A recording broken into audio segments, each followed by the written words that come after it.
Dabhoi Vadodara highway પર પલાસવાડા નજીક કારનો ઝાડ સાથે અકસ્માત થયા બાદ કારમાં ભીષણ આગ લાગી હતી. જો કે કારમાં સવાર દંપતીનો આબાદ બચાવ થયો છે. ઘટનાની માહિતી મળતા વડોદરા ગાજરાવાડી ફાયર વિભાગે ટીમ સ્થળ પર દોડી જઈ પાણીનો મારો ચલાવી કારની આગને ઓલવી હતી. કાર આગની લપેટમાં સળગીને ખાક થઈ ગઈ છે.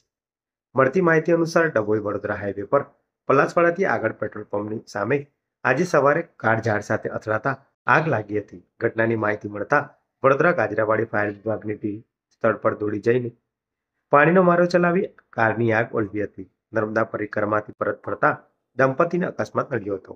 108 એમ્બ્યુલન્સ મારફતે બે વ્યક્તિને સારવાર અર્થે ખાનગી હોસ્પિટલ ખસેડાઈ છે. કાર ચાલકને ચોખ્ખો આવી જતા ઘટના ઘટી હોવાની ચર્ચા છે. જોકે તપાસ બાદ વધુ માહિતી સ્પષ્ટ થશે.